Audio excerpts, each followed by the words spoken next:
Hello out there and welcome to Public Conscience. This is the anti-corruption program produced by the Progressive Impact Organization for Community Development, PRIMOG. PRIMOG is a civil society organization with the mandate to promote good governance, participation, and accountability in Nigeria. I am Chidozie Ogbonnaya with Esther Bassi. Welcome to the program. On Public Conscience on Radio, we seek to evolve a corruption-free society through the amplification of corruption stories reported by our partner media organizations and drawing citizens and government attention for democratic actions against it. We also promote integrity by focusing on rare cases of the display of honesty by public and private individuals in the course of their normal activities. The MacArthur Foundation supports this program. Today, we will be revisiting a conversation we started over a month ago on illegal mining activities going on in different parts of Nigeria. And this time, our focus is on several years of uncontrolled mining of solid minerals and precious stones in Angwa Kade, in a community in Nasarawa state, which has compounded the sufferings of the residents, according to a Premium Times investigative report. You will recall that about 1 month ago on this program, an investigative report by the International Center for Investigative Reporting, ICIR, revealed that the illegal mining of gold in Kundu community of Kwale Local Area Council here in Abuja was adversely affecting the residents. In the case of unauthorized mining activities in Angwa Kade community of Nasarawa state, a mineral known as industrial tantalite was among other solid minerals discovered in Angwa Kade about 10 years ago. But today, the illegal mining of this mineral now threatens the livelihoods of the residents, as many of their farmlands have been turned into pits. Unfortunately, with all the mining activities going on in Angwa Kade, the community is said to lack basic amenities such as electricity, pipe-borne water, healthcare facilities, primary school, and modern means of communication, and also no sign of government presence in the community. Unfortunately, Nigeria as a nation is blessed with relevant resources of solid minerals that have the capacity to lure investors and enhance economic growth. Still, the resources gift is sabotaged by continuous unlawful mineral mining by people in connivance with foreign firms and security operatives. As citizens, today's program concerns all of us. It will once again draw the government attention to the worsening cases of illegal mining in remote communities, the danger it portends to the people, and the massive revenue loss government continue to incur at a time of need. For you listening out there, do you know that about 2 million people are said to be living off illegal mining activities in Nigeria? Do you think the federal government and the state government are doing enough to reduce the stealing of our natural resources through illegal mining? And as a country, how can we curb the indiscriminate illegal mining going on in different parts of Nigeria? Be ready to join us through phone and text messages in the course of the conversation.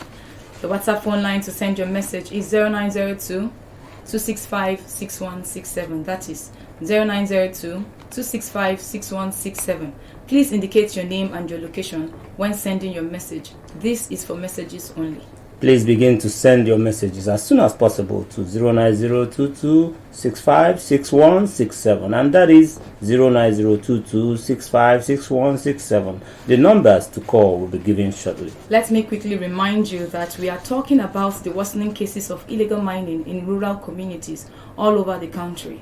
And our focus today is Angwa Kade community in Nasarawa state, where years of uncontrolled mining of solid minerals have left the community suffering and the government losing revenue. Absolutely. The bottom line is that uncontrolled mining of solid minerals and precious stones across the nation is doing Nigeria more harm than good. On the overall, what is more painful is that lives are put in danger wherever these mining activities happen. The environment is affected and government loses revenue. And according to the Nigeria Extractive Industries Transparency Initiative, NATI, federal government has lost about 4 billion naira in 3 years owing to illegal and corrupt activities of companies operating in the mining sector in the country. And joining us to look at the menace of illegal mining in Nigeria is an investigative journalist with the Premium Times, Nasarawa Ayitojo, and a senior program officer at the African Center for Leadership, Strategy and Development, Center LSD, Vincent Daniel. Gentlemen, you're welcome to the program. Thank you very much. Thank you. All right. So let's get straight to it with Nasiri. Give us an overview of your investigation and why Premium Times had to go into this particular investigation. The investigation basically was to look into the activities of miners in rural areas who most of the time are doing so illegally, and the plight of the host communities where they mine these mineral resources from. And from our discovery, we noticed that most of those communities, although I focused on one community, that is Angwankade in Kokona local government of Nasarawa state, that community in particular, despite all its resources, that community is almost as if it is not in Nigeria. It is a stateless community. There is no basic amenity. There is nothing at all. There is no government presence, no hospital. At least, no matter how undeveloped community is, at least you see, even if it is a dilapidated hospital, there is no government presence at all in that community. And it might interest you to know that most of these companies that are mining in that Angwankade community, most of the companies are owned by Chinese nationals, and they do so in collaboration. They usually have Nigerians who front for them. The Nigerians are always on ground. The Chinese come once in a while to inspect what is going on, or whenever there are materials for them to take mine, already mined materials. If there are raw materials to pick up, they come and take it to wherever they are taking it to. And most of these collaborators have their own cut from this. Are these collaborators from the community or from outside the community? They are mostly from the community. Well, not from the community per se, but they are around. Like in the case of Angwankade, there's one particular person. I would like to mention his name on air right now. No problem, go ahead. He lives in Kefi. Kefi is a town that is less than an hour to Angwankade. So he fronts for the Chinese companies, and whatever he gets, he takes to the Chinese companies. In fact, if you read that report, you'll see that he was the one who approached the community, because the Chinese people cannot approach the community for land. He approached the community and said he needed land for something. They gave him the land, and after some time, according to them, they couldn't retrieve back their land. He said he had already acquired the land. Where he acquired the land from, nobody knows. Can a non-indigene overpower the owners of the land? Yes. We'll get to it. Esther, you want to ask something? Yes, he has he did a lot of talking on those fronting for these companies, and the fact that it's like a stateless community. So I want to know, throw more light into your findings. Which companies are involved in this mining? And we all know that, or with your findings, you discover that mining is a booming business in Nasarawa state as far as it's concerned. Did you find out if the miners in Angwankade are licensed to mine? Well, from my findings from a document I got from the mining cadastral office, that particular company, or let me say that particular location, Angwankade, was not listed among the approved locations for mining. So it means whoever is mining there is doing so illegally. Do they know? Who knows? The cadastral office you went to? Well, they said they are doing there is a department in the Federal Ministry of Mines that are handling that. So we didn't get much information.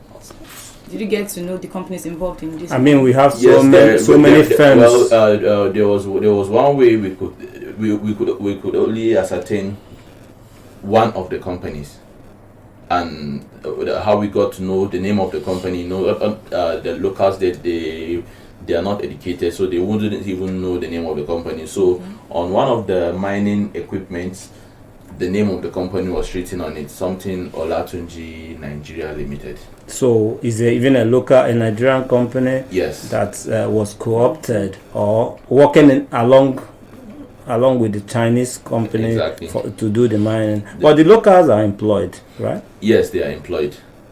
So some of them, like some of the laborers there, according to them, they are being paid on a daily basis.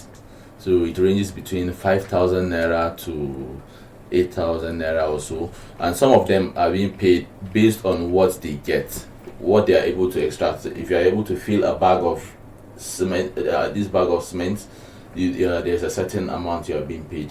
If you are able to fill 10, like the more materials you get, the more money you get. Yes. Okay. It's unfortunate that there's no control over some of these things going on, and it's to the detriment of the resources that is supposed to add more to our treasury. But let's get to Vincent Daniel of Center LSD. Vincent, you've been listening. How would you react to the investigation, and what is your assessment of mining activities in Nigeria over the years? I want to commend Nasarawa for the very detailed report. He did a very good work to give voice to what those people are going through. And sadly, it's a reality for many communities in Nigeria. Several communities, even in the FCT, like you mentioned, in Kwale, they suffer these forms of neglect. And you kept talking about the resources to the government. What is worse is the fate of those communities, because you are destroying their source of livelihood. You are endangering the entire community. You are putting the entire generation at risk. It's worse than even the resources that should come to the government. Nasir, at this point, maybe we should even focus on the complaints of the residents or indigenes of Angwankade, because I know you interacted with them. What were how is the mining activity affecting the community, and what are some of their concerns, the concerns they raised when you interacted with them? Well, let me say the major concern was that they are not being paid anything, no royalty whatsoever.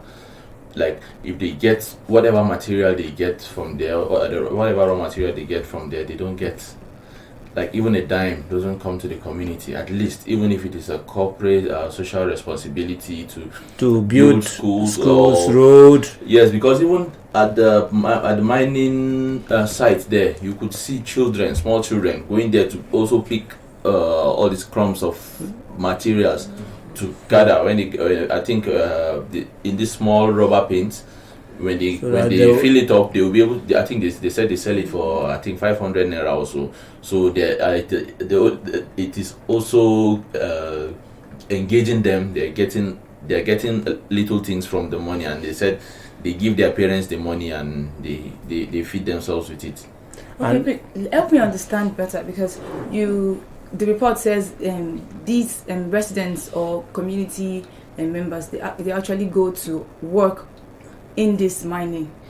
Yes. Right? These are the laborers. Okay, the laborers are from the community. They are from the community. Yes. So these same community members are the one reporting to you that they do not get royalties. Yes, they do not get royalties. In fact, it was quite dramatic when before they were able to open up to tell me what was happening. When we got to the house of the chief, not village chief per se, village head. The village head cooperated with us, but let me say the village spokesperson. Okay. When we got there, he wasn't around, so he said, but we were able to talk to the spokesperson. Okay. So we asked him what was the problem. Did they have any problem? He was not willing to cooperate. So apparently, it's like that spokesperson was also benefiting in a way from those mining companies. So he wasn't cooperating with us. We spent at least an hour with him. He wasn't giving us any details. He said he was mandated to speak to us, but if we ask him any question, he will say he can't speak until the main spokesperson is around. While we were there, the spokesperson was not willing to talk to us still. So we asked them, do they benefit anything? Do they pay them? He said he can't tell because that spokesperson is not around. Then somebody from the side of the village head now said, will you come on, open up and tell them what is happening? He's not mandated to speak, but he was telling the spokesperson to tell us what was happening. So off the record, that one was telling us that they don't get anything. Like, in fact, that one was a lot of collaboration between some villagers with the miners. They say there's no smoke without fire, and it's just all in it because somebody will have to be on their side for this illegality and crime to continue. The bottom line here is that something is wrong. Resources is putting people in danger. People are not even getting value for the resources God has put in their community. So a lot of things and the government don't seem to be doing so much, or don't know. I don't know how I will go about it. But you will tell me when I come back. But I want to first get his take. I'll come back to you on this because Vincent, every well-organized mining activity is money spinning. We know that. Everybody knows that because if you look at advanced nations, they are living off mining. They are making so much money, and we are not. What are some of the prospects illegal mining continue to deny Nigeria of? I think it's heavy prospects. So, like you mentioned, countries live off mining. So, if you look at the economy we are going to, the kind of cars that they are making, battery-powered cars, is driven by mining activities. So, as we are moving away from petroleum, we should move towards mining as our source of livelihood. So illegal mining is denying Nigeria a lot, and all this was captured in the Nigeria mining roadmap that the former Minister of Mines and City Development came up with, Kawde Fayemi, and he made clear the cost that the impact of the activities of illegal mining and the actions that the government should take to address all these challenges. But unfortunately, what are some of the impacts, the challenges this mining causes? Just like you mentioned. Okay. A lot. So for one, the source of livelihood of those communities is being destroyed. Okay, so like the report mentioned, most of these communities, they are agrarian communities. They depend on agriculture for survival. And then you come with mining, and then you destroy that land that they live on, for survival. And there's no provision for another source of livelihood for those people. So you have deepened their poverty, and by extent you have deepened the poverty of in Nigeria. And also because they are illegal miners, they can't process those minerals they are mining very well, and some are spilled in the environment. So that contaminates water and leads to other many harmful effects. Like you heard of the poisoning in Zamfara still some time ago, and the several other forms of harmful effects that results from money not being done right. A whole lot to take in there, but let me get to Nasiru to know if you said the children also pick some of these minerals. Yes. And they work on the mining site, right? Well, I would really say they work. They just engage themselves. Okay. They try to earn a living from there. Well, there are young ladies, maybe in their teenage, who sell food to the laborers there. So those are the only people that are directly involved in the activity by selling food. Okay, so are they exposed to health hazards? Any noticeable? Of course, they are exposed to health hazard. Since there's no government presence there, so they don't even have good potable water. So if you've been to a mining site, you'll see that it's a very, very deep hole, very, very, very deep hole. So because of they now get water. Water now gathers inside. When the hole is dug. Yes, they now get water from there. Some of them now get water from that pit. Yes, and it's not healthy. Yes. Unfortunately, Nigeria the lives of citizens continue to be endangered because of some of this overlook. We overlook so many things, but let's go on and bring back Vincent on this conversation. Okay, so Vincent, the rise in illegal mining highlights fundamental social, institutional, and structural problems. Why have past and present governments in Nigeria unable to address this issue? Okay, I wish I can speak for the government. But the government, in fairness, they've actually made effort to address the challenge of illegal mining. So one of the things they did was to stop calling them legal mining and start calling them artisanal miners. The plan is to bring them into cooperatives so that they can fund them to be able to access a license and do the mining better. Yeah, so that was the plan the government came with. But that plan has not been able to be implemented the way it should. In the case of this community we are talking about, his investigation is saying that they were not captured as licensed. That community is not captured as a licensed mining area, miner site. So in this case, there's a conflict. They are calling them even artisanal miners and not illegal. What is legal and illegal again? When you are not authorized to do something and you are doing that. Yes, what is disturbing in his report is that somebody from the community is being used as a proxy by large-scale miners to access the mining sites. I don't know if you understand. So those Chinese companies, they have money. They come as big-time miners, not artisanal miners. But now, them using a local as a proxy to do illegal mining is the disturbing aspect of the report. So it doesn't matter if these Chinese companies are licensed or not licensed? It matters. It's theft now. It's robbery. It's robbery. There we go. But Nasiru, security agents are also widely accused of conniving with foreigners to sustain this illegal mining. I don't know what you saw on ground. Does it look like that?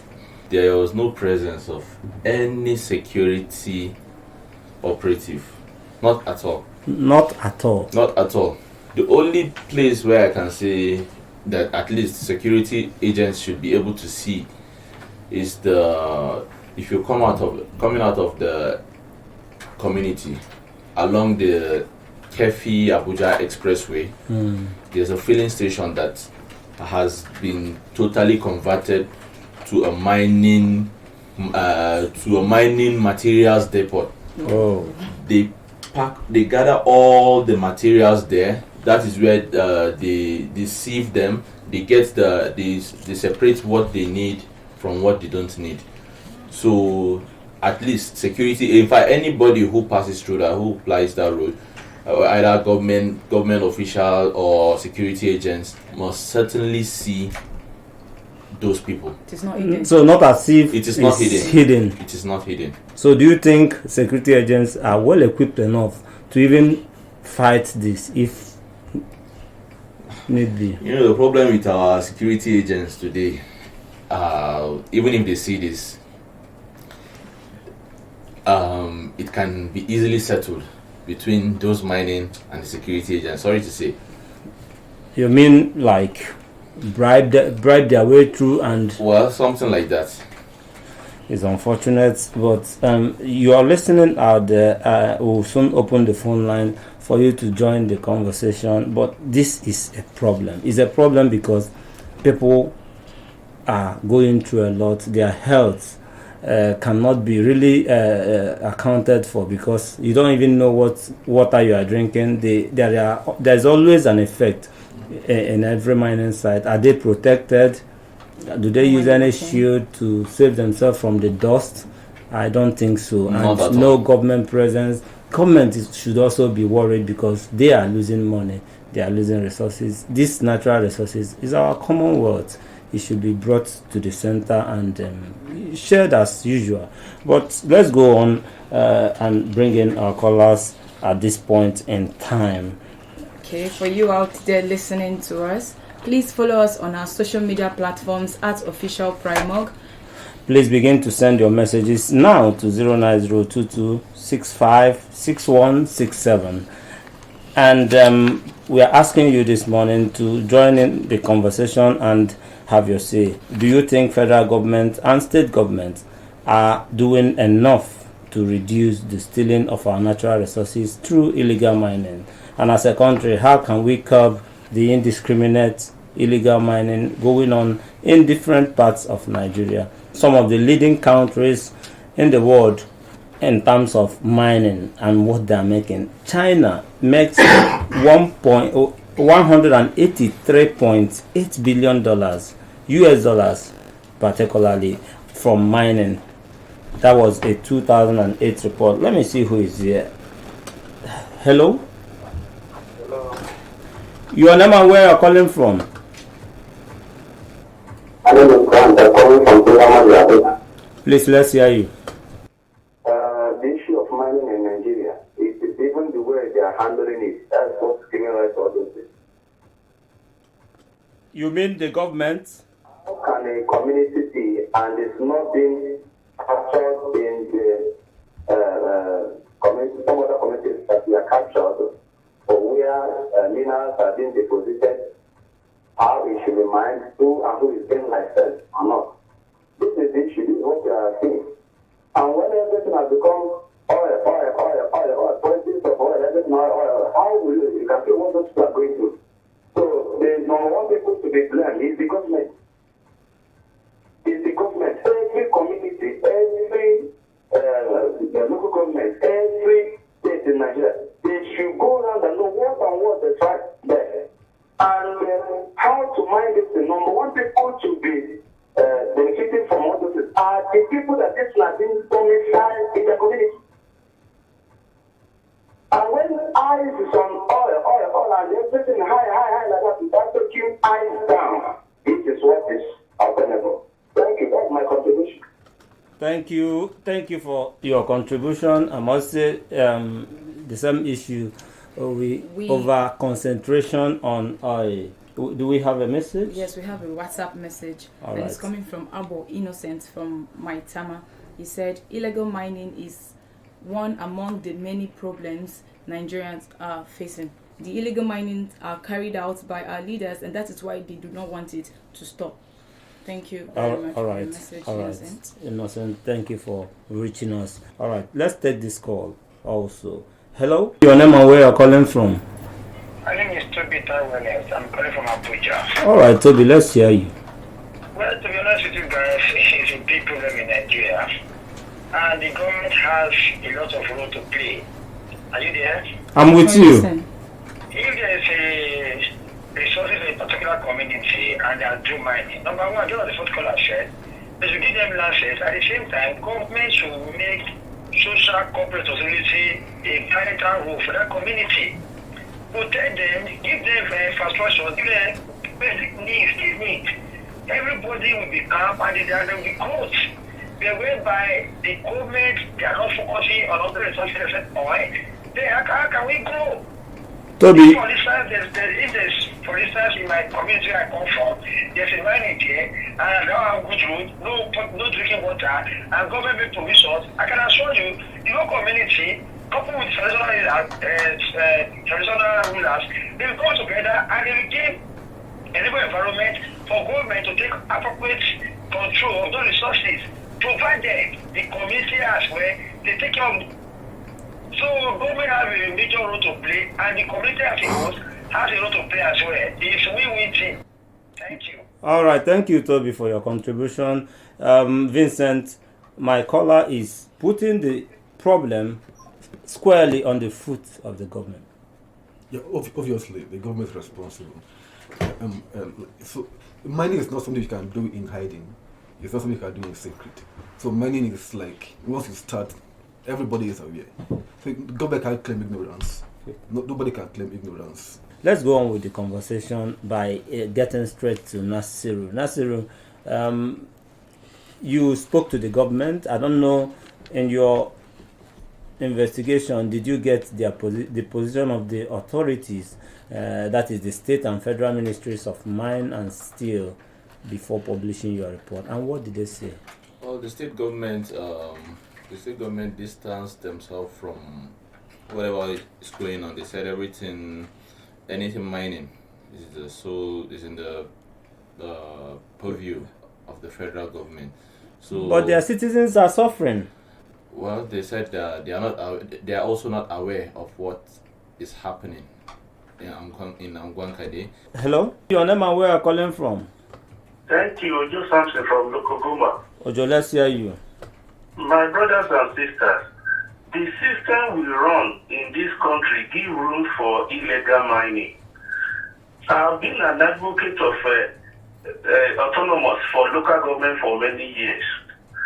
That is why in the confab in 2014, it was stated that the government, they should decentralize the government. So power should go to state. All this legal mining is happening in the local.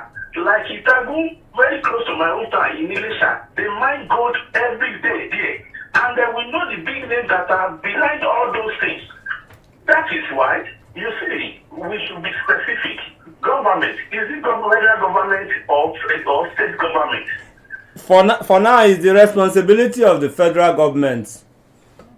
Okay, but you know, as it is now, most of the people that are doing illegal mining, they are one way or the other and a surrogate to government. We don't need to mention this, but let us have a good system from bottom up.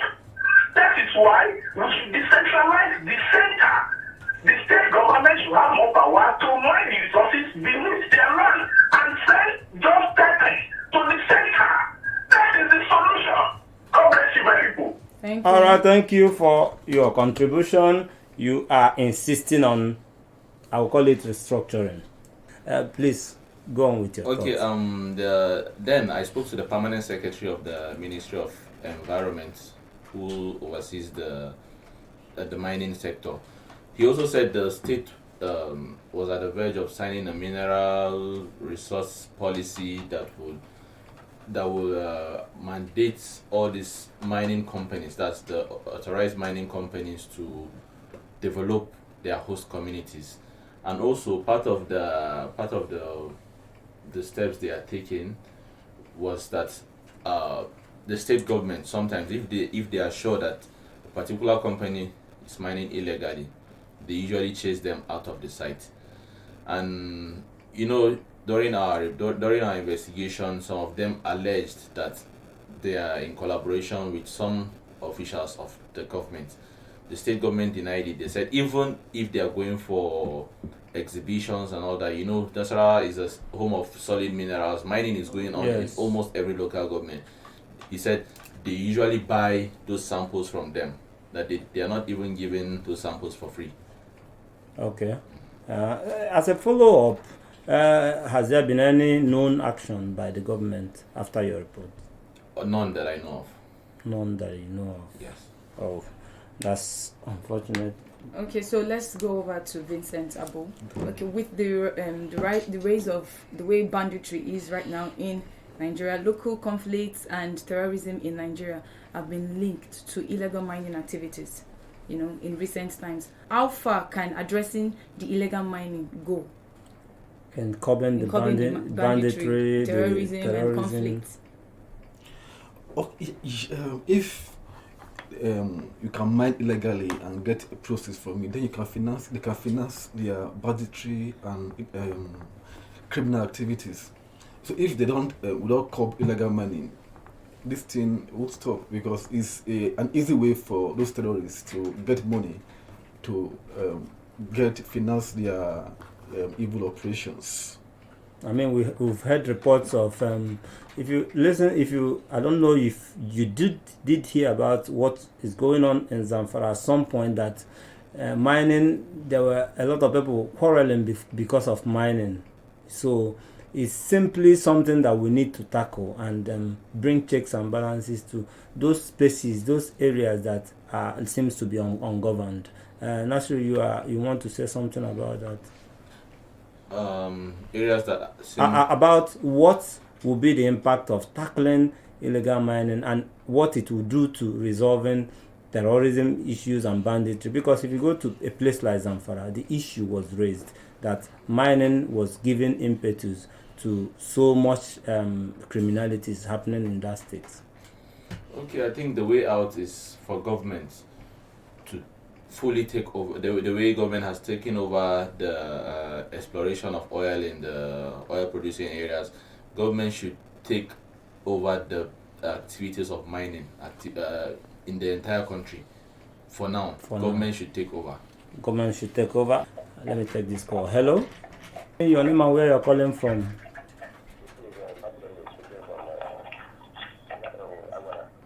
Please, let's hear you. Yes, I can hear you. Go ahead. The issue of illegal mining is everywhere. If you come to this locality, you find every corner being mined illegally. What are the way forward? The way forward is coming in our own exploration is government to take absolute control of the whole mining site. Articulate them, then license those who are to mine it, and then employ the locals. Employ the locals to minimize this so-called sanitary and make boys beautiful. That's how when they do out the night, when they do out in the morning, they come out in the evening with something. By then, you will all the tensions and employment everywhere. So I want to conclude. Thank you so much for calling.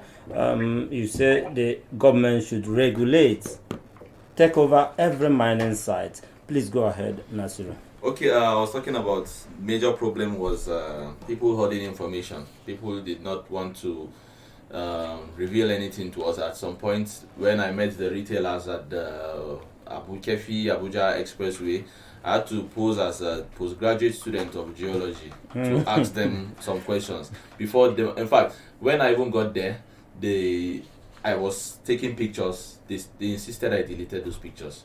The woman came out that she was the manager. I should delete those pictures. I said no. I'm a postgraduate student of Nasarawa State University, and I was there to make some findings on what was happening there. So they asked me of my identity card. I told them I didn't come with it. So it took some time before the man was able to be convinced to talk to me. And you'll be wondering, we are trying to solve a problem that is affecting you people, and you are holding information. Honestly, it's quite disturbing, Jose, if you ask me. But then we'll get to Vincent, right? So interestingly, federal and state governments are aware of this illegal mining in the country. What will be your advice to the government on finding a lasting solution to illegal mining? Okay, so quick advice, like the last caller said, mining currently is on the exclusive list. It means only the federal government can make laws concerning mining. So what it can do is to make it a part of the concurrent list, so that the state government can have a say in the award of licenses to mining companies. The second one is they should stop romancing with illegal miners, call them artisanal miners. These people are criminals. They're destroying people's livelihood. Handle them like criminals. Stop calling them names and artisanal miners and all of that. The third thing is that there's a provision in the Mining Act for community development agreements, CDAs. It should be enforceable. Any company that comes to a community without a CDA should be sued. It's very serious. Don't just come to a community and start mining resources without a community development agreement. to transfer benefits to that community that you are mining from. They should be adding, not removing. What will you subscribe to? Yes, in terms of finding a lasting solution? I fully agree with him. It should be put on the concurrent list so that the state government are more on ground. They know what is happening. They even know all. I think the ministry, the various ministries responsible for that, they know the mining sites. They know, and I'm sure they know those people that are engaged in it. So when they are when it is put on the concurrent list, at least they know that they have jurisdiction over these people, so they will be able to regulate their activities. All right, but Vincent, your organization engages citizens every now and then. How can Nigerians be part of addressing this societal danger? Okay, I'm happy with what Primog is doing, creating awareness, getting people to air their opinion, and what Nasarawa also is doing, going to the community to bring up this issue to the front burner. So these are part of things that we can do more to make sure that Nigerians are aware of the dangers of illegal mining and that solutions are suggested for those who can do something about it. It's been a whole lot of conversation here, but I have to ask you, where do you go from here, Nasiri? Well, there will certainly be follow-ups. So right now I await the response because I didn't get any official response from the Federal Ministry of Mines. They didn't respond to my inquiries, and they didn't pick up their calls either. So we'll follow up with them, and we'll ask them what they are doing to stop these activities. All right, we'll try and keep up with that. Esther, it's been quite a discussion here, so we have to go now. It's time. Okay, please visit the news page of our website, primognews.org. That is primognews.org for all the details of our reports and interviews. Visit our website www.primog.org to get all the information about Primog. And you can watch our videos on Primog TV, our YouTube channel. Please subscribe to get reminders when we have a new post. We appreciate our guest, an investigative journalist with the Premium Times, Nasiru Aitoglu. Thank you very much. And we also appreciate Senior Program Officer at the African Center for Leadership Strategy and Development, Center LSD, Vincent Daniel. Thank you. Public Conscience has the support of the John D. and Catherine T. MacArthur Foundation, committed to building a more just, verdant, and peaceful world. Get more information about the foundation on its website, macfound.org. Join us again here next week for another episode of Public Conscience. And remember to follow us on Facebook, Twitter, and on Instagram at Official Primog. I am Esther Bassi. And remember that birth registration and birth certificate are both free if your child is under 18.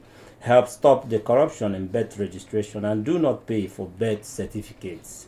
Also remember that you can give us information or hints about corrupt acts through our phone at 090-2265-6167 or info@primog.org.